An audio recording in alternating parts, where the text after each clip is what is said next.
எடுத்து விட்டோம், சுத்தம் செய்து விட்டோம் என்றெல்லாம் சொல்கிறார்கள். இது எங்களால் ஏற்றுக்கொள்ள முடியவில்லை. காரணம், உலக அளவில் எவ்வளவோ தொழில்நுட்பங்கள் இருக்கு, டெக்னாலஜி இருக்கு, ஆயில் ஸ்பில் டெக்னாலஜின்னு எவ்வளோ இருக்கு, அதை பயன்படுத்தியிருக்க வேண்டும். அது இல்லாமல் பேரிடர் காலத்தில் இது போன்ற கசிவு, எண்ணெய் கசிவோ அதெல்லாம் ஏற்படும். இதற்கு ஆயில் ஸ்பில் கமிட்டின்னு ஒன்று அங்கே அமைத்திருக்க வேண்டும். ஆனால் இன்று வரை அதை அமைக்கவில்லை. இது போன்ற பேரிடர்கள், இயற்கை சீற்றங்கள் காலநிலை மாற்றத்தால் வரும் காலத்திலே அடிக்கடி வரும். கால இடைவெளியும் குறையும். சென்னையில் வந்த பெரும் வெள்ளம் 2015 வந்தது, கடந்த வெள்ளம். அதன் பிறகு நாங்கள் நாம் விரும்பும் சென்னை என்ற ஒரு ஆவணத்தை தயார் செய்து அன்று நான் எச்சரிக்கை விடுத்தேன். அடுத்த வெள்ளம் சென்னையிலே 10 ஆண்டுகளுக்கு பிறகு வரும் என்று சொன்னேன். 8 ஆண்டுகளிலே வந்துவிட்டது. இன்றும் நான் சொல்கின்றேன், அடுத்த பெரும் வெள்ளம், சென்னையை தாக்குகின்ற வெள்ளம் 5 அல்லது 6 ஆண்டுகளில் வரும். அதற்கு அரசு தயார் நிலையில் இருக்க வேண்டும். மீண்டும் இந்த எண்ணூர் பிரச்சனையை பேசுவதற்கு, அதாவது பாட்டாளி மக்கள் கட்சியினுடைய கோரிக்கைகள் இருக்கிறது. ஒன்று, இந்த எண்ணெய் கசிவா இல்ல ரசாயன கழிவு கசிவா, இதை யார் காரணம் என்று கண்டறிய வேண்டும். ஏன்னா இந்த எண்ணூர் பகுதியில் 25க்கு மேல் தொழில் நிறுவனங்கள் செயல்பட்டு கொண்டிருக்கின்றனர். அதில் 17 நிறுவனங்கள் எண்ணெய் சுத்திகரிப்பு ஆலைகளாக செயல்படுத்துகின்றார்கள். அதில் முக்கியமானது சிபிசிஎல், அது மத்திய அரசு நிறுவனம். ஆனால் நானும் சிபிசிஎல் தான் இதற்கு காரணம்னு நாங்கள் சொல்ல வரல. அதுவும் ஒரு காரணமா இருக்கலாம். இதற்கு கண்டறிய ஓய்வு பெற்ற நீதிபதி தலைமையிலே தமிழக அரசு ஒரு குழு உடனே அமைக்க வேண்டும். ஒரு ஆணையமோ குழுவோ அமைக்க வேண்டும். இல்ல உங்களால அமைக்க முடியலன்னா சிபிஐ விசாரணை நடத்தணும். அந்த அளவுக்கு இது மிகப்பெரிய பிரச்சனையா நான் பார்க்கிறேன். ஏன்னா சில நிறுவனங்கள் வெள்ளங்காலத்துல அவங்க கிட்ட இருக்கிற கழிவை வேண்டுமென்றே அந்த வெள்ள தண்ணியில கலந்து விடுவார்கள். இது கடந்த காலத்துல நாங்க நிறைய பார்த்துட்டோம். அதுல வேலூர் மாவட்டத்தில் இந்த தோல் பதனிடும் தொழிற்சாலைகள்ல பாலாத்துல வெள்ளம் வர நேரத்துல அங்க இருக்கின்ற கழிவுகள், சுத்திகரிக்கப்படாத கழிவுகளை அதை வெளியில விடுவாங்க, வேணுமே வெளியில விட்டுடுவாங்க. அப்படி ஏதாவது இங்க நடந்ததான்னு எங்களுக்கு தெரியணும், இங்க மக்களுக்கு தெரியணும். அதுல அதனால்தான் சிபிஐ விசாரணை கூட நடத்துறதுக்கு தப்பு கிடையாது.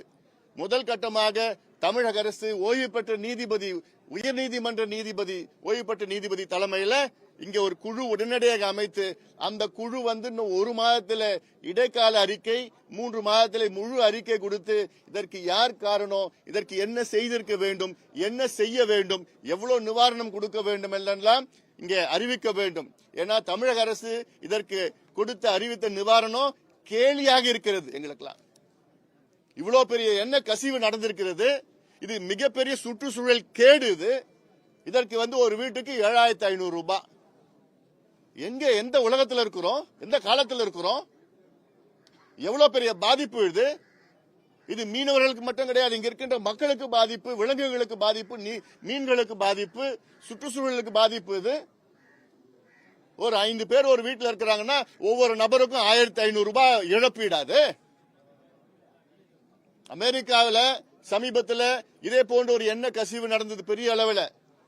அங்க அந்த கம்பெனிக்கு, அந்த நிறுவனத்திற்கு அங்க அமெரிக்கா நீதிமன்றம் எவ்வளவு தெரியுமா கொடுத்திருக்காங்க, அபராதம் கொடுத்திருக்காங்க? 1.25 லட்சம் கோடி ரூபாய் இழப்பீடு கொடுக்கணும். அந்த மக்களுக்கு இழப்பீடு கொடுக்கணும். 1.25 லட்சம் கோடி ரூபாய் அங்க தீர்ப்பு. சமீபத்தில் பாம்பேல அங்க இதே போன்ற எண்ணெய் கசிவு நடந்தது. அங்க பாம்பேல இருக்கிற நீதிமன்றம் 100 கோடி ரூபாய் அறிவித்தாங்க. ஏன் சென்னையில இங்க 2 கப்பல்கள் மோதி இங்க சென்னையில என்ன கசிவு வந்தது, அதற்கு 240 கோடி ரூபாய் அறிவிச்சாங்க பசுமை தீர்ப்பாயம். இதற்கு 8.25 கோடி ரூபாயாம். என்ன அநியாயம் அது! இவ்வளவு பெரிய பிரச்சனை, இவ்வளவு பெரிய பாதிப்பு, சுற்றுச்சூழல் கேடு. 2 ஆண்டுகள் 3 ஆண்டுகள் அப்படியே இந்த எண்ணெய் கசிவுனால இவ்வளவு பெரிய பிரச்சனை வரும். இப்ப இங்க இருக்கிற இன்னைக்கு நாங்க பசுமை தாய் சார்பில் ஒரு மருத்துவ முகாம் நடத்திட்டு இருக்கோம். நான் தான் அதுல இனாகிரேட் பண்ணிருக்கிறேன். நான் அதுல வந்து கேட்டா அவ்வளோ பாவமா இருக்கிறாங்க. காலில் பிரச்சனை, எங்களுக்கு மூச்சு விட முடியல, அங்க வெளியில போக முடியல, எங்க தோல் பிரச்சனை, எல்லா பிரச்சனையும் பேசிட்டு இருக்கிறாங்க அதுல மக்கள். ஆனா அரசாங்கம் ஏதோ அறிவிச்சுட்டு எங்க வேலை முடிஞ்சு போச்சுன்னு சொல்லிட்டு இருக்கிறாங்க. வந்ததே தாமதம். 3 நாள் கசிவு ஏற்பட்ட 3 நாளுக்கு அப்புறம் தான் வந்திருக்கிறாங்க. அதன் பிறகு ஒண்ணுமே இல்லைன்னு சொல்லிட்டு இருக்கிறாங்க. ஏன் அப்படி சொல்லிட்டு இருக்கீங்க? ஏத்துக்குங்க, பிரச்சனை வந்திருக்குது, நாங்க இதுல சமாளிச்சுட்டு இருக்கிறோம், ஏதோ பண்ணிட்டு இருக்கிறோம், ஏத்துக்க வேண்டியதானே. அது என்ன, எதுவுமே ஏத்துக்க மாட்டீங்க நீங்க. ஏத்துக்கிறது தான், ஏதாவது நடந்ததுன்னா தவற ஏத்துக்கிறது தான் நல்ல நிர்வாகத்துக்கு அழகு. நாங்க தவறே செய்ய மாட்டோம், நாங்க எல்லாமே நேர்மையா நல்லா பண்ணிட்டு இருக்கிறோம்ல, அது யாரும் நம்ப மாட்டாங்க. அதெல்லாம் எல்லாமே தவறு செய்வது இயல்புதான். அப்படி நடந்ததுன்னா இப்ப நடந்து போச்சுங்க, மக்களுக்கு சொல்லுங்க. ஏன்னா இதுல தமிழக அரசு இந்த நிவாரணம் 8.25 கோடி ரூபாய் நிவாரணம் எல்லாம் அது ஏத்துக்க முடியாது. ரொம்ப மோசமான அறிவிப்பு. அது ஒரு போட் படகுக்கு 10,000 ரூபாய் விலைக்கு, மீன் விலைக்கு எல்லாம் ஏதோ கொஞ்சம் பிச்சை போட்டுட்டு இருக்கிறாங்க. இது தனியாக ஒரு பிரச்சனையா எடுக்க வேண்டும். இது சென்னை பெருவெள்ள பிரச்சனையாக பார்க்க கூடாது. இது தனிப்பட்ட பிரச்சனை. எண்ணூர்ல இருக்கிற பிரச்சனை, எண்ணெய் கழிவு பிரச்சனை, எண்ணெய் கசிவு பிரச்சனை தனிப்பட்ட பிரச்சனையா பார்க்க வேண்டும். இதற்கு தனியாக அணுகுமுறை இருக்கு. மாநில அரசு செய்ய வேண்டும், மத்திய அரசும் இதற்கு உதவ வேண்டும். ஏதோ மாநில அரசு பிரச்சனைன்னு நினைச்சுக்காதீங்க. சிபிசிஎல் நிறுவனம் மத்திய அரசு நிறுவனம் அது. அதனால 2 அரசும் ஏன்னா இதை காப்பாற்ற வேண்டும், இந்த பகுதியை காப்பாற்றணும்.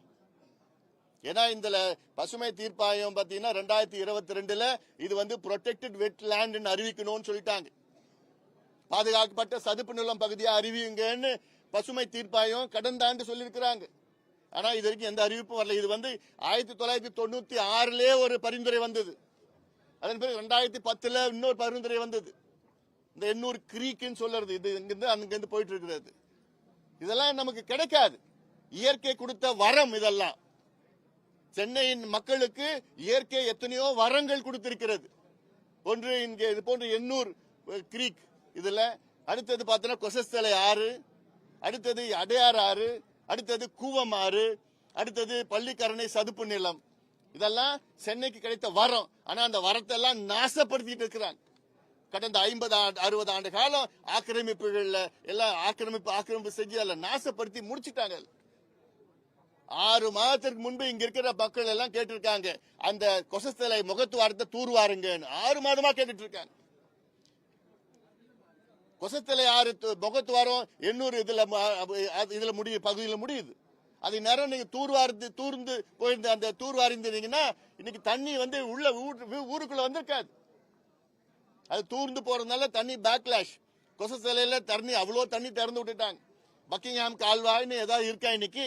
மிச்சம் ஏதோ அங்கங்க ஒட்டிட்டு இருக்குது. பக்கிங்ஹாம் கால்வாயும் நமக்கு எவ்வளவு பெரிய வரம். அது ஆங்கிலேயர் கட்டினது, அது வெட்டினது, மத்தெல்லாம் இயற்கையா வந்தது. பக்கிங்ஹாம் கால்வாய் தூர்ந்து போச்சு, குப்பமேடா ஆயிடுச்சு, சாக்கடை ஓடிட்டு இருக்குது.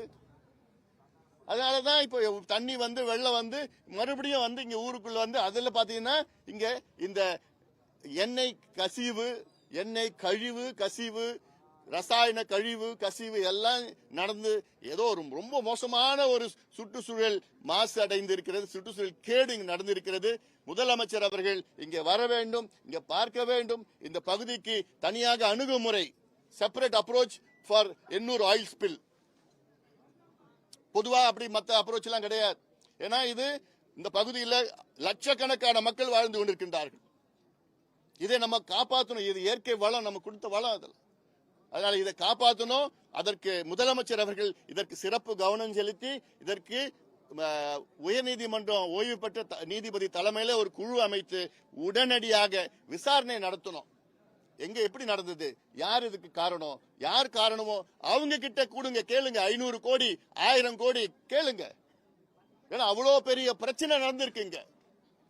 ஆனா வெறும் 8.25 கோடி அறிவிச்சுட்டு எங்க வேலை முடிஞ்சு போச்சு, எங்க கடமை முடிஞ்சு போச்சு சொல்ற அரசாங்கம் இது நல்ல நிர்வாகமே கிடையாது. ஏன்னா இங்க மக்கள் காலங்காலமா பாதிக்கப்பட போறாரு. வாழ்வாதாரம் கிடையாது. இங்க மீன் பிடிக்க போக முடியல, எதுவும் பிடிக்கல. மீன் மட்டும் கிடையாது, இங்க எவ்வளோ கடல் உயிரினங்கள் எவ்வளோ இங்க இருக்குது.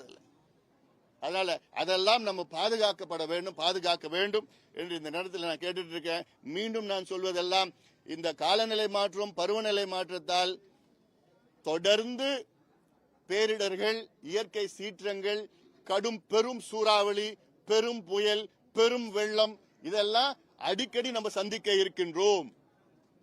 இந்த பெரும் சூறாவளியோ, பெரும் புயலோ, பெரும் வெள்ளத்தையோ நம்ம தடுக்க முடியாது, வேற வழி இல்ல, தடுக்க முடியாது. ஆனால் அதனால் ஏற்படுகின்ற பாதிப்புகளை தடுக்கலாம்.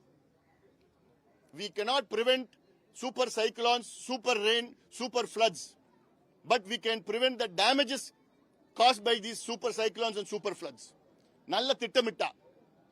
அதனால தான் நான் மீண்டும் சொல்லிட்டு இருக்கிறோம். கடந்த 15 ஆண்டு காலமாக தொடர்ந்து வலியுறுத்திட்டு வரோம். காலநிலை மாற்றம் தாக்கம் தொடங்கிடுச்சுன்னு 15 ஆண்டுக்கு முன்னாடி சொன்னேன். இப்போ அதிக அளவில் அடுத்த கட்டத்துக்கு போயிடுச்சு.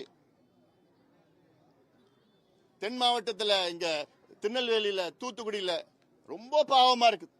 நான் போயிட்டு வந்தேன். அதிகமா பாதிப்பு தூத்துக்குடி மாவட்டம். என்னால தூத்துக்குடி நகரத்துக்கு உள்ளே என்னால போக முடியல. 6 நாளுக்கு பிறகு 2 பிரதான சாலைகள் மட்டும் தான் போக முடியுது. உள்ள இன்னும் தண்ணி நின்றுட்டு இருந்தது. அங்க கிராமத்துல பாத்தீங்கன்னா ஒரு சாலைகள் கூட கிடையாது அங்க. இன்னொன்னு, தூத்துக்குடி போயிட்டு அன்னைக்கு மத்தியானம் என்னால சாப்பிட கூட முடியல. ஏன்னா எனக்கு மனசெல்லாம் அவ்வளோ எனக்கு வலிச்சது. அவ்வளோ மோசமா பாதிப்பு அங்க. நாங்க 2000 பேருக்கு சாப்பாடு மத்தெல்லாம் எடுத்துட்டு போனோம். அங்க 5000 பேர் நின்றுட்டு இருக்காங்க. குழந்தைங்களை வச்சுக்கிட்டு வெயில நின்றுட்டு இருக்காங்க, பெண்கள் நின்றுட்டு இருக்காங்க. சாப்பாடு இல்ல. 76 ஆண்டுகள் சுதந்திரம் கிடைச்சு இந்த நிலையில இருக்கிறோம் நம்ம. அதனால மீண்டும் சொல்வது, அன்னைக்கு கூட சொன்னேன், இன்னைக்கு கூட சொல்றேன், ஊடக நண்பர்கள் மூலமாக உலகில் வாழ்கின்ற அத்துணை தமிழர்களுக்கும் என்னுடைய அன்பான ஒரு வேண்டுகோள், தூத்துக்குடி மாவட்ட மக்களுக்கு உதவி செய்யுங்கள். இந்நேரத்தில் அவசியம் நீங்க செய்யணும். உதவினா அவங்களுக்கு வாழ்வாதாரம் போயிடுச்சு, வீடு கட்டி கொடுங்க, கால்நடைகளை வாங்கி கொடுங்க, அவங்களுக்கு வாழ்வாதாரம் பெறுகின்ற வகையிலே உதவி செய்யுங்க. சும்மா ஒரு வேளை சாப்பாடு அதெல்லாம் அதில் பத்தாது. அதெல்லாம் ஏன்னா எல்லாமே அடிச்சிட்டு போயிடுச்சு. மிகப்பெரிய அங்க பாதிப்பு அங்க இருக்கு. மத்திய அரசு இன்னைக்கு கூட நம்ம ஒரு நிதி அமைச்சர் அங்க வரதா சொல்லிட்டு இருக்கிறாங்க. அதாவது இங்க மாநில அரசுக்கும் மத்திய அரசுக்கும் பேச்சுகள்லாம் ஓடிட்டு இருக்கு டிவி மூலமா. அதனால 2 பேரும் நிறுத்துங்க. இப்படி பேசிட்டாங்க, அப்படி பேசிட்டாங்க, இந்த பணம் அந்த பணம் எல்லாம் பேசுறதுல நிறுத்துங்க. 2 பேரும் சேர்ந்து பண்ணுங்க. பாதிப்பு மக்களுக்கு. நீங்க டிவியில அரசியல் பேசிட்டு இருக்காதீங்க, ஒருத்தருக்கு பழி சொல்லிட்டு இருக்காதீங்க. மக்களுக்கு பாருங்க. இங்க எண்ணூருக்கு வாங்க, மத்திய அரசு சார்பில் யாராவது எண்ணூருக்கு வாங்க, முதலமைச்சர் எண்ணூருக்கு வந்து பாருங்க, இங்க இருக்கிற பாதிப்புல பாருங்க, பார்த்து அது நடவடிக்கை எடுங்க. எங்களுடைய கோரிக்கைனா குறைந்தது 500 கோடி ரூபாய் இந்த மக்களுக்கு கொடுக்கணும். பாதிக்கப்பட்ட மக்களுக்கு கொடுக்கணும், இழப்பீடா கொடுக்கணும்.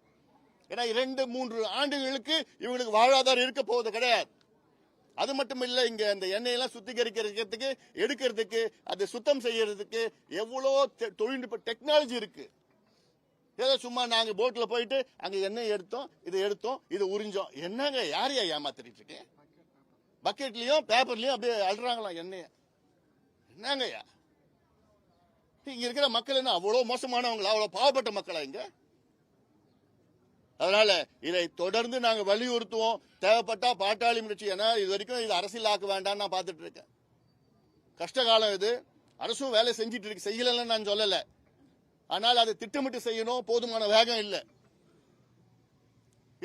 அடுத்தது இந்த மக்களை திரட்டி போராட்டம் வேற என்ன செய்யணும்னா நிச்சயமா நாங்க தயங்க மாட்டோம். நாங்க இந்த நேரத்தில் அங்க தென் மாவட்டங்களில் மிகப்பெரிய பாதிப்பு, சென்னையில பாதிப்புல இருந்து இப்பதான் மக்கள் வெளியில வந்துட்டு இருக்கிறாங்க. அதே வேளையில இதை சிறப்பு கவனமா செல்லுங்க. அணுகுமுறை வேற விதமான அணுகுமுறை. இந்த எண்ணூர் எண்ணெய் கசிவு பிரச்சனைக்கு வேற விதமான அணுகுமுறை தமிழக அரசு எடுக்க வேண்டும். கேள்விகள் என்ன இருக்கா? இப்ப இல்ல, எங்களுக்கு என்னன்னா குறைஞ்சது ஒரு 500 கோடி ரூபாய். ஏன்னா அடுத்த 2 ஆண்டுகள் 3 ஆண்டுகளுக்கு இவங்களுக்கு வாழ்வாதாரம் இருக்க போறது கிடையாது. இப்ப கூட சொல்றாங்க, மீன் பிடிச்சாலும் யாரும் வாங்க மாட்டாங்க. இந்த எண்ணெய் கசிவுனா இது இன்னும் கொஞ்சம் காலம் இருக்கும், 1 வருஷம் 2 வருஷம் இருக்கும். அதுல அந்த படிவு அதெல்லாம் படிஞ்செல்லாம் இருக்கும். அதுல மிகப்பெரிய ஒரு பாதிப்பா பார்க்கணும் நம்ம. இதுல 8.25 கோடி ரூபாய் அறிவிச்சு இதுல வந்து ஒரு ஒரு குடும்பத்துக்கும் 7,500 ரூபாய், ஒரு போட்டுக்கு 10,000 ரூபாய் விலைக்கு இவ்வளவு கொடுக்கறதுன்னா இத கேலியா இருக்குது. அதெல்லாம் இதுவே நான் சொல்றேன், இதுவே வெளிநாடு இல்ல இது. ஆனாலும் வெளிநாட்டுல ஒவ்வொரு குடும்பத்துக்கும் கிட்டத்தட்ட 1 கோடி ரூபாய் அப்ப கொடுத்துருக்காங்க இது போன்ற ஒரு பிரச்சனைனா. ஆனா இங்க ஒரு குடும்பத்துக்கு 7,500 ரூபாய் கொடுத்துருக்காங்க. என் கணக்கு குறைஞ்சது ஒரு குடும்பத்துக்கு ஒரு 10 லட்சம் ரூபாய் கொடுக்கணும். ஏன்னா இதுல 2 ஆண்டுகளுக்கு இவங்களுக்கு வாழ்வாதாரம் இருக்க போறது கிடையாது. படகுகள் பாதிப்புக்கு மக்கள் இந்த பகுதியில் இருக்கிற மக்களுக்கு நிச்சயமா கொடுக்கணும். அது கொடுத்தாதான் அது ஓரளவுக்கு காசு கொடுக்கறது. இப்போ ஒரு பாதிப்புனா காசு கொடுத்தா சரியாயிடும் கிடையாது. இல்ல, இவங்க வாழ்வாதாரத்துக்காக, இவங்க பிள்ளைங்களுக்காக, எதிர்காலம் படிக்கிறது எல்லாத்துக்கும் உதவி செய்யணும். அதில்ல அதனால இது இப்ப என்னன்னா, இப்ப இருக்கிற உலக நீதி என்னன்னா பொல்யூட்டர் பேஸ். யாரு சுற்றுச்சூழலை மாசுபடுத்தினாலும் அவங்க தான் காசு கொடுக்கணும். அந்த வகையில தான் இப்போ நான் பாத்தீங்கன்னா இப்போ UNFCCC United nation framework convention on climate change இந்த COP28 மாநாடு துபாயில நடந்தது. அதுல என்னன்னா யார் யார் உலகத்தை இது இவ்வளவு காலமாக அந்த சுற்றுச்சூழலை மாசுபடுத்திருக்காங்களோ அவங்க கட்டணும். லாஸ் அண்ட் டேமேஜ் கமிட்டின்னு ஒன்று உருவாக்கி இருக்கிறாங்க. லாஸ் அண்ட் டேமேஜ் கமிட்டினா யாரு காசு அந்த கமிட்டிக்கு காசு கொடுக்கணும்னா இந்த மேற்கத்திய நாடுகள், அமெரிக்கா மேற்கத்திய நாடுகள், அவங்க தான் 150 ஆண்டுகள் காலமாக உலகத்தை நாசப்படுத்திட்டாங்க. கார்பன் எமிஷன்ல இருந்து கிரீன் ஹவுஸ் கேசஸ்ல இருந்து கார்பன் டை ஆக்சைடு, மானாக்சைடு எல்லாம் பொல்யூட் பண்ணி எல்லாம் பண்ணிட்டாங்க. ஆனா பாதிப்பு இந்தியாவுக்கு அதிக பாதிப்பு. இப்போ அதிகமா பாத்தீங்கன்னா சுற்றுச்சூழல், அதாவது கார்பன் எமிஷன் உலகத்திலேயே அதிகமா வர நாடு எதுன்னா அமெரிக்கா. அமெரிக்கா நாடுல பார்த்தா 24 விழுக்காடு கார்பன் எமிஷன் வருது. உலகத்தில் உள்ள கார்பன் எமிஷன்ல 24 விழுக்காடு அமெரிக்கா. ஆனா உலகத்தில் உள்ள நாடுகளுக்கு மக்கள் தொகையில் பார்த்தீங்கன்னா 3% தான் அமெரிக்கா. 3% America, 24% emission. இந்தியாவுடைய எமிஷன் 3%. ஆனா மக்கள் தொகையில பாத்தீங்கன்னா 16%. அப்போ பர் கேபிட்டா எமிஷன் பாத்தீங்கன்னா இந்தியாவில் மிக மிக குறைவு தான். ஆனா நம்ம இந்தியாவில் பாதிப்புகள் அதிகம். இப்போ இந்த பெரும் சூறாவளி, பெரும் காற்று, பெரும் புயல் நமக்கு தான் அதிகமா இருக்கு, அதிகமா வரப்போகுது. அவங்களுக்கு ஒன்றும் பிரச்சனை கிடையாது. அவங்களுக்கு அவன் தான் பொல்யூட்டர். அதனால பொல்யூட்டர் பேஸ் அப்படின்னு ஐநா சபையில் தீர்மானம் போட்டிருக்கிறாங்க. அதனால அந்த கிளைமேட் ஃபைனான்ஸ் ஒன்னு பேசியிருக்கிறாங்க. கிளைமேட் ஃபைனான்ஸ்னா ஒவ்வொரு வருஷமும் $100 பில்லியன் வந்து இந்த நாடுகள்லாம் அந்த ஃபண்ட்ஸ்ல போடணும். அது இல்லாம ஒன்னு மிட்டிகேஷன், 2 அடாப்டேஷன் இருக்கு. சென்னை மக்களுக்கும் மிட்டிகேஷன், அடாப்டேஷன். மிட்டிகேஷன் அரசு செய்யணும், அடாப்டேஷன் மக்கள் அவங்க மாத்திக்கணும். வரும் காலம் சோதனையான காலமா இருக்க போது. இது போன்ற பெரும் வெள்ளம், பெரும் மழை அடிக்கடி வரும். அது வந்துச்சுன்னா என்ன செய்யணும்னு மக்களும் அவங்கள மாறிக்கணும். இப்போ அந்த நிலையை ஏத்துக்கணும். முதல்ல அன்னைக்கு கூட உதாரணம் சொன்னேன், ஜப்பான்ல நிலநடுக்கம் அடிக்கடி வரும். நிலநடுக்கம் அடிக்கடி வரதுல அங்க இருக்கிற பள்ளிக்கூடத்துல வகுப்பறையில அவங்களுக்கு நிலநடுக்கம் வந்தா நீ என்ன பண்ணணும், என்ன பாதுகாப்பு இருக்கணும்னு அவங்க கிட்ட சொல்லுவாங்க. அது இல்லாம மக்கள் மத்தியில என்னென்ன செய்யணும், வீடு எப்படி கட்டணும், என்ன மாதிரி வந்ததுன்னா என்னென்ன செய்யணும், அது மாதிரி ஒரு விழிப்புணர்வு அங்க இருக்கு. அதே போன்று தமிழ்நாட்டிலேயும் இந்த விழிப்புணர்வு, வெள்ளம் வந்தா என்ன, பெரும் மழை வந்தா என்ன, சூறாவளி வந்தா என்ன செய்யணும், அதெல்லாம் மக்களுக்கும் அவங்களுக்கு அடாப்ட் ஆயிருக்கணும். ஏன்னா இதெல்லாம் வரும் காலத்துல இதெல்லாம் அவசியமானது. அரசு என்ன செய்யணும், மிட்டிகேஷன். நான் சொல்லியிருக்கல, மிட்டிகேஷன் ப்ராசஸ்னா சென்னையில எவ்வளோ வரங்கு, இயற்கை வரம், கொசஸ்தலையாறு, அப்புறம் எண்ணூர் கிரீக்கு, அடையார் கிரீக்கு, அடையார் ஆறு, கூவமாறு, பக்கிங்ஹாம் கால்வாய், இது வெள்ளக்காரன் வெட்டிட்டு போனா அதெல்லாம் நல்லது பண்ணிருக்கிறாங்க. ஆனா அதுல நம்ம MRTS விட்டுட்டு அதுல குப்பையை போட்டு சுருகி தண்ணி போகாம ரொம்ப மோசமா இருக்கு. காக்கிநாடால இருந்து பிச்சாவூர் வரைக்கும் போகுது. அந்த 430 கிலோமீட்டர் அங்க பக்கிங்ஹாம் கால்வாய். அதெல்லாம் இன்னைக்கு நம்ம சரிப்படுத்தி வச்சிருந்தோம்னா இன்னைக்கு நமக்கு எவ்வளவு பாதிப்புகள் இருந்து தவிர்த்து இருக்கலாம். அப்புறம் பள்ளிக்கரணை சதுப்பு நிலம் 12,500 ஏக்கரா இருந்தது. திராவிட ஆட்சி வரத்துக்கு முன்பு 12,500 ஏக்கர். திராவிட ஆட்சி வந்த பிறகு 2,000 ஏக்கர். மீதி 10,500 ஏக்கர் இல்ல, காணல என்ன சுவாகா. ஒரு நிமிஷம். தொழிற்சாலை நிறைந்த பகுதி, இந்த பகுதியில தொழிற்சாலை முதல்ல இருந்தது. இப்ப பசுமை தாயகம் சார்பா இந்த தொழிற்சாலைகள்ல இந்த கழிவுகள் வராம இருக்க ஏதாவது முன்னெச்சரிக்கை நீங்க நம்ம இதுல இருந்து போறதுக்கு என்ன? நிச்சயமா பசுமை தாயகம் சார்பிலையும் நாங்க இப்போ ஆய்வு நடத்திட்டு வரோம். எங்களோட நிபுணர்கள் வச்சுட்டு ஆய்வு நடத்தி நாங்க இதுல ஒரு ஆவணத்தை வெளியிடுவோம். இந்த பகுதி என்னென்ன பாதிப்புக்கு, அதுக்கு என்னென்ன செய்யணும். சும்மா பாதிப்புன்னு சொல்லிட்டா போதாது, அது என்னென்ன தீர்வுகள் அதெல்லாம் வந்து நிச்சயமா நாங்க செய்ய போறோம், அரசு கொடுக்க போறோம். இதே தான் நாங்க 2015 வெள்ளத்துல சொன்னோம். நாம் விரும்பும் சென்னையில அதுல ஒரு ஆவணம் தயாரிச்சு இது சென்னையில இதெல்லாம் 13, 15 பரிந்துரைகளை கொடுத்தோம், ரெக்கமெண்டேஷன். இதெல்லாம் செய்யுங்க. ஆனா இது வரைக்கும் ஒண்ணு கூட செஞ்சது இல்லை. அதுல ஒரு உதாரணம் நான் சொல்லிட்டு இருக்கேன். இப்போ ஒக்கியம் மதகு இருக்குது, துறப்பாக்கத்துல ஒக்கியம் மதகு இருக்கு. பள்ளிக்கரை சதுப்பு நிலத்துல இருந்து அவ்வளோ தண்ணி, அங்க மட்டும் தண்ணி கிடையாது, அது தாம்பரம் படப்பை அந்த பக்கத்துல தண்ணி எல்லாம் இங்க வந்து அங்கிருந்து ஒக்கியம் மதகு வழியாக துறப்பாக்கத்துல இருந்து திருப்பி 14 கிலோமீட்டர் முட்டுக்காடுக்கு போய் முட்டுக்காடுல கொஞ்சம் தண்ணி போகும். அதுக்கப்புறம் பக்கிங்ஹாம் கால்வால இருந்து தண்ணி அங்க போய் மகாபலிபுரம் வரைக்கும் அங்க போகுது. அவ்வளவு தூரம் தண்ணி போகணும். அதனால துறப்பாக்கத்துல ஒக்கியம் மதகுல இருந்து ஒரு கட் பண்ணி கடலுக்கு நேரம் தண்ணி விடணும் காவாய் மூலமா. அது தண்ணி விட்டுனா இங்க இருந்து தண்ணி சீக்கிரமா வடியும். இதெல்லாம் அங்க ரெக்கமெண்டேஷன் கொடுத்துருக்கோம். அதே போன்று டைவர்ஷனரி கெனால்ஸ் கட்டணும். வாட்டர் மேனேஜ்மெண்ட் ஸ்ட்ரக்சர்ஸ் இதெல்லாம் டைவர்ஷனரி கெனால்ஸ் எல்லாம் உலகத்துல பெரிய நாடுகள் எல்லாம் நகரங்கள்ல டைவர்ஷனரி கெனால் எவ்வளவு மழை பெஞ்சாலும் டைவர்ட் ஆயிடும். சென்னைக்கு 10 ஏரிகளை உருவாக்குங்க. சென்னை நகரத்துல இல்ல, சென்னையில இருந்து 50 கிலோமீட்டர் 100 கிலோமீட்டர் தொலைவிலையும் இங்க மழை பெஞ்சது தண்ணி வந்ததுன்னா அங்க இருக்கிற கெனால் காவா மூலமா தண்ணி அங்க எடுத்துட்டு போங்க, அந்த ஏரிக்கு எடுத்துட்டு போங்க. அது பயன்படுத்த சும்மா கடலுக்கு அனுப்புறது கிடையாது. இப்ப மழை வருது, 10 வருஷத்துக்கு பிறகு குடிக்கிறது தண்ணி இல்லாம போகுது. இப்பவே நான் இன்னைக்கும் அது எச்சரிக்கை நான் கொடுக்கிறேன். சாப்பாட்டுக்கு வழி இல்லாம ஒரு சூழல் வரப்போகுது. அப்படி வரக்கூடாது. ஆனாலும் எனக்கு இதுக்கு மேல வேகமா பேச தெரியல எனக்கு. ஏன்னா இது மற்ற நாடுகளை நம்ம பார்த்திருக்கிறோம். 2023 உலகத்திலேயே அதிக வெப்பமான ஆண்டு இந்த ஆண்டு தான். அதிகமா இயற்கை சீற்றங்கள் இதுவரைக்கும் வரலாறு நடந்த ஆண்டு இந்த ஆண்டு தான். எத்தனையோ வெள்ளங்கள் பார்த்திருக்கோம், எத்தனையோ வறட்சியும் பார்த்திருக்குது. ஐரோப்பாவில் 500 ஆண்டில் பார்க்காத வறட்சி இந்த ஆண்டு பார்த்திருக்குது. சைனாவில் இது வரைக்கும் வரலாறுல பார்க்காத வெள்ளம் இந்த ஆண்டு பார்த்திருக்குது. பாகிஸ்தான்ல அவங்க வரலாறு பார்க்காத வெள்ளம் இந்த ஆண்டு பார்த்திருக்குது. சென்னையில வரலாறு பார்க்காத வெள்ளம் இந்த ஆண்டு பார்த்திருக்குது. தூத்துக்குடியில நம்ம ஊர்லயே பார்த்திருக்குது. லிபியா நாட்டில் பாத்தீங்கன்னா ஒரே நாள்ல 10,000 பேர் இறந்திருக்கிறாங்க. லிபியாவில் மேக வெடிப்பு கிளவுட் பர்ஸ்ட் நடந்து 2 டேம் உடைஞ்சி தூங்கிட்டு இருந்தாங்க. தூங்கி இருந்தும் அப்படியே கடல் அடிச்சு போச்சு. அந்த நகரம் பார்த்த ஒரு 1,00,000 பேர் இருக்கிற நகரம், அது 1,00,000 பேர் நகரத்துல கால்வாசி நகரம் போயிடுச்சு. இல்ல காணல இன்னைக்கு. இதெல்லாம் இங்க நடக்காதுன்னு என்ன நிச்சயம்? எப்படி நடக்கும்? கிளவுட் பர்ஸ்ட் ஹிமாச்சல்ல நடந்திருக்குது, உத்தரகடல நடந்திருக்கு கிளவுட் பர்ஸ்ட், இந்தியாவில நடக்குது. அங்க கிளவுட் பர்ஸ்ட் நடக்குது. அவிலாஞ்சில கிளவுட் பர்ஸ்ட் 2019 நடந்திருக்கு, தமிழ்நாடு நடந்திருக்குது. அதே போன்று இங்க பாத்தீங்கன்னா காயல்பட்டினம் இந்த வருஷம் 950 மில்லிமீட்டர் மழை காயல்பட்டினத்துல ஒரு நாள்ல பெஞ்சது. தமிழ்நாட்டுடைய சராசரி மழை 950 மில்லிமீட்டர். ஒரு ஆண்டு மழை ஒரே நாள்ல ஒரு ஊர்ல பெஞ்சிருக்குது. அந்த மழை சென்னையில பெஞ்சதுன்னா அவ்வளவுதான், முடிஞ்சு போச்சு. அதனாலதான் மீண்டும் மீண்டும் எச்சரிக்கை கொடுத்துட்டு இருக்கிறோம். இதெல்லாம் சரிப்படுத்துங்க. தேவையில்லாத இலவசங்கள்லாம் வேண்டாம். அதுல நீர் மேலாண்மை திட்டத்திற்கு பயன்படுத்துங்க. தமிழ்நாட்டில் உள்ள நீர் மேலாண்மை திட்டத்திற்கு 1,00,000 கோடி ரூபாய் முதல் கட்டமாக அது ஒதுக்க வேண்டும். எவ்வளவு நீர் திட்டங்கள் இருக்கு, நீர் பாசன திட்டங்கள் இருக்கு, அதெல்லாம் நிலுவையில் இருக்கு. அதுக்கெல்லாம் இவங்க முக்கியத்துவம் கிடையாது. தாமிரபரணி ஆத்துல போச்சு, இல்ல தாமிரபரணி, நம்பியார், கோரையார், எலுமிச்சார், பச்சாறு 5 ஆறு இருக்கு.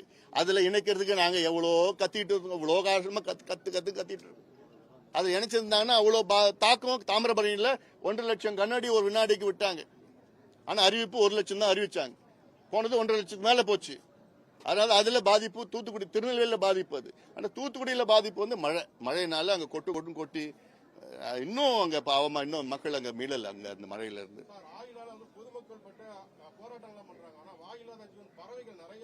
இருக்குது. அதுதான் நான் அதுக்கு தான் வந்திருக்கிறேன். இன்னைக்கு கூட என்னுடைய நாங்க பசுமை தாயகம் சத்தம் போட்டுட்டு இருக்கிறோம். பசுமை தாயம் தலைவர் வந்தாங்க. இன்னைக்கு இந்த மருத்துவ முகாம் நடத்துறோம். அதுக்கப்புறம் இங்க அதுக்கு தான் இப்ப அரசு கிட்ட ஒரு கோரிக்கை வச்சிருக்கிறோம். இல்ல பாட்டாளி மல் கட்சி, பசுமை தாயம் எல்லாமே சேர்ந்து மிகப்பெரிய அளவில் மக்கள் திரட்டி மிகப்பெரிய அளவில் போராட்டம் நடத்துவோம். ஏன்னா இது வந்து ப்ரொடெக்டட் வெட்லேண்ட் அறிவிச்சிருக்கணும். அது அறிவிச்சிருந்தாங்கன்னா இந்நேரம் ஓரளவுக்கு கொஞ்சம் பாதுகாப்பு கிடைச்சிருக்கும் ஒண்ணு. ஏன்னா இப்ப அங்க ஆக்கிரமிப்புகள்லாம் இருக்கு. அது மட்டும் இல்ல, இங்க வட சென்னையில வாழ்கின்ற மக்கள் வந்து என்னை பொறுத்த வரைக்கும் பாவம். ஏன்னா இந்த எண்ணெய் சுத்திகரிப்பு ஆலைகள் மட்டும் கிடையாது, அனல் மின் நிலையங்கள் இருக்குங்க. அனல் மின் நிலையங்கள் வர புகை அதாவது ஆண்டுதோறும் வந்துட்டு இருக்குது புகையெல்லாம் பாத்தீங்கன்னா அதுல carbon dioxide, sulphur, carbon மோனாக்சைடுல இருந்து 200 வகையான கெமிக்கல் அதுல இருந்து வருது. 200 வகையான கெமிக்கல் அதிகமா கேன்சர் உருவாக்குகின்ற கெமிக்கல் இங்க இருக்கிற மக்கள் சுவாசிச்சுட்டு இருக்கிறாங்க. ஆனா அரசுக்கு அதை பத்தி கவலை இல்லை. கரண்ட் வருது, மக்களுக்கு ஏதாவது ஒரு ஹெல்த் கேம்ப் நடத்தி வீடு வீடா போய் ஆய்வு நடத்தி ICMR இருக்கு, இங்க இருக்கிற மெடிக்கல் ஸ்பெஷலிஸ்ட் எல்லாம் வச்சுக்கிட்டு என்ன பாதிப்பு, அதுக்கு என்னென்ன செய்யணும், ஒண்ணுமே கிடையாது. அவங்கவுங்க அப்படியே அவங்கவுங்க விட்டு பாடுதான். அதனால சரி இது ஒரு அதனால இது எல்லாமே இங்க வட சென்னையில் உள்ள நிர்வாகங்கள் எல்லாம் இதுல மாசு கட்டுப்பாடு வாரியம் என்ன பண்ணிட்டு இருக்கீங்க? அப்படி எதுக்கு ஒரு வாரியம் வச்சிருக்கீங்க? இவ்வளவு மோசமான அங்கங்க விளைவுகள் இருக்கு. எங்க போனாலும் இதுதான் மாசு கட்டுப்பாடு வாரியம். அங்க போய் ஏதாவது கையில காசு வாங்கிட்டாங்கன்னா அவ்வளவுதான், நீங்க ஏதாவது பண்ணிக்கணும்னு சொல்லிட்டு இருக்காங்க. இதான் காலகாலமா பார்த்துட்டு இருக்குமே. வேற என்ன கேள்விகள் இருக்கா? சென்னையில மழை தொடர்பாகவும் தென் மாவட்டங்களில் மழை தொடர்பாகவும் வானிலை ஆய்வு மையம் சரியா முன்னெச்சரிக்கை கொடுக்கல அப்படிங்கறதா தமிழ்நாடு அரசுடைய பிரதான ஒரு கருத்தாவே இருக்குது. வானிலை ஆய்வு மையம் சரியா எச்சரிக்கை அது கொடுத்துட்டாங்கன்னா இவங்க வேலை செஞ்சிருவாங்களாமா? நாங்களும் கத்திட்டு 15 வருஷமா கத்திட்டு இருக்கிறோம். மாத்தி பண்ணுங்கய்யா, இதெல்லாம் நீங்க பண்ணீங்கன்னா மக்களுக்கு பாதிப்பு வராது. நம்ம வானிலை மையத்தை சரியாச்சுன்னா இவங்க எல்லாம் சரிப்படுத்தி எல்லாம் சூப்பரா பண்ணிட்டு இருப்பாங்களே. முன்னெச்சரிக்கை நடவடிக்கை எடுக்கல இவங்க. வந்ததுக்கு பிறகும் இன்னும் நடவடிக்கை எடுத்துட்டு இருக்காங்க. போதுமான வேகம் கிடையாது. திட்டம் இல்லாம பண்ணிட்டு இருக்காங்க. ஏதோ சும்மா பண்ணணும்னு பண்ணிட்டு இருக்காங்க, அவ்வளவுதான். என்ன பண்ணணும்னு விஞ்ஞான அளவில் பண்ணணும். வானிலை மையம் அதுவும் பாத்தீங்கன்னா என்னுடைய ஆதகம் என்னன்னா, வெளிநாடுகளில் துல்லியமாக இந்த 2 நாளுக்கு பிறகோ 3 நாளுக்கு பிறகோ மத்தியானம் 12 இருந்து 1 மணி வரைக்கும் மழை பெய்யும், எவ்வளவு மழை பெய்யும்னு அவங்க சொல்லுவாங்க. அது மழை பெஞ்சு சொன்னாங்கன்னா மழை பெய்யும். இங்க ஏன் அது அறிவிக்கப்படல? நாங்க புதுசா டாப்லர் வாங்கிட்டோம், புது பில்டிங் கட்டிட்டோம், புது டெக்னாலஜி வச்சுக்கோங்க, நல்லது. ஆனாலும் ஏன் உங்களால அது அறிவிக்க முடியல? நம்ம எல்லாம் கிரிக்கெட் பாக்குறீங்களே, கிரிக்கெட்ல வெளிநாடுக்கு நம்ம டீம் போனாங்கன்னா, ஆஸ்திரேலியாவோ சவுத் ஆப்பிரிக்காவோ இல்லாட்டி இங்கிலாந்து போனாங்கன்னா அங்க அந்த கமெண்டேட்டர்ஸ் எல்லாம் சொல்லுவாங்கல்ல, மத்தியானம் 2 மணிக்கு மழை பெய்யும்னு சொல்றாங்க. அப்படின்னா மழை பெய்யுது 2 மணிக்கு அங்க. அப்ப கிரிக்கெட் சொன்னாதான் உங்களுக்கு புரியும். 2 நாளுக்கு முன்னாடியே சொல்லிடுவாங்க அது பெய்யும். அப்ப அங்க அந்த டெக்னாலஜி இங்க வரமாட்டுது. அதனாலதான் அதுதான் என்னுடைய கேள்வி. நீங்க எவ்வளவுனா காசு போடுங்க, நவீனப்படுத்திட்டோம் சொல்லுங்க, ஆனா அது அவுட்புட் என்ன? அது இருந்ததுன்னா என்ன சொல்றேன்னா, வரும் காலம் மிக சோதனையான காலமா இருக்க போகுது. அதற்கு முன்னெச்சரிக்கை நடவடிக்கை, முதல் நடவடிக்கை வானிலை அறிவிப்பு. முதல் நடவடிக்கை அதான். அது அறிவிச்சாலே மக்களும் அப்பா அரசாங்கத்தை நான் நம்ப மாட்டேன்பா, நானே சரிப்படுத்திப்பேன்னு சொல்லிட்டு அந்த நிலைக்கு மக்கள் போவாங்க. ஓ இவ்வளவு மழை பெய்யுதா, ஐயோ நம்ம அங்க போயிடலாம், இல்ல வேற இடத்துக்கு போயிடலாம், இல்லாட்டி மொட்டை மாடிக்கு போயிடலாம், மாடிக்கு போயிடலாம், எல்லாத்தையும் அங்க எடுத்துட்டு போயிடலாம், டிவி கிரைண்டர் எல்லாத்தையும் மேல தூக்கிட்டு போயிடலாம், ஏதாவது ஒன்று நடவடிக்கை எடுப்பாங்க. அதனால அதெல்லாம் துல்லியமாக அதை அறிவிக்கணும். அதனால மத்திய அரசு மாநில அரசு 2 பேரும் ஈகோ இல்லாம இந்த நேரத்தில் அரசியல் செய்யாம ஒருத்தருக்கு திட்டாம தமிழ்நாடு மக்களை காப்பாத்துங்க, தமிழ்நாடு மக்களுக்கு உதவி பண்ணுங்க. டிவியில போய் இவங்க பேசுறது அவங்க பேசுறது இது நேரம் கிடையாது. நீங்க 1 மாதத்துக்கு அப்புறம் பேசிக்கங்க. இன்னைக்கு மக்களுக்கு உதவி தேவை. மாநில அரசு கேட்ட நிதியை மத்திய அரசு கொடுங்க. இப்ப கொடுக்காம வேற எப்ப கொடுக்க போறீங்க? இப்ப பசி எடுக்குது மக்களுக்கு, இப்ப பிரச்சனையில இருக்கிறாங்க.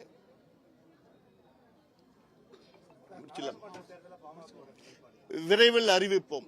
எங்க கட்சி முடிவு பண்ணி விரைவில் அறிவிப்போம். நன்றி. இது இன்னும் கொஞ்சம் ஹைலைட் பண்ணுங்க. அதுக்கு தான் நான் வந்திருக்கிறேன். நான் அது இன்னொன்னு, இந்த தூத்துக்குடி அங்க தொழிற்சாலையில போய் எல்லா தொழிற்சாலைகளும் இருக்கு. முடிஞ்ச வரைக்கும் அவங்களோட கழிவுகளை செலவு இல்லாம வெளியிட்டாங்க. அதுதான் இந்த வெள்ள இதுதான் டெக்னிக் அவங்களுக்கு. இப்ப இங்க மட்டும் இல்ல, அந்த இந்த தோல் 18 தொழிற்சாலைகள்லாம் இருக்கு இல்ல, ராணிப்பேட்டை, இந்த வேலூர் மாவட்டம் முழுவதும் அவங்களோட டெக்னிக்கும் மழை காலத்துல எல்லாம் இருக்குது. அப்படியே வெள்ளம் தண்ணியில அப்படியே கலந்து விட்டுருவாங்க. இது அவங்களோட டெக்னிக். அப்புறம் பேருக்குன்னு சுத்திகரிக்கின்ற ஆலைகள் சும்மா பேருக்குன்னு வச்சிருப்பாங்க. பேருக்குன்னு மாசு கட்டுப்பாடு வாரியம் பேருக்குன்னு இருக்கு. பேருக்குன்னு ஒரு வாரியம் இருக்கு. அவங்க பேருக்குன்னு ஒரு இன்ஸ்பெக்ஷன் பண்ணுவாங்க. கொடுத்த உடனே ஓகே நல்லா இருக்கு சூப்பர் அப்படின்னு சொல்லிடுவாங்க. அப்புறம் இவங்க வேலையை பண்ணிட்டு இருக்கு. இதுதான் நடக்குது. அதுக்கு என்ன பண்ணணும்? மக்கள் நல்ல அரசு தேர்வு பண்ணணும். நன்றி.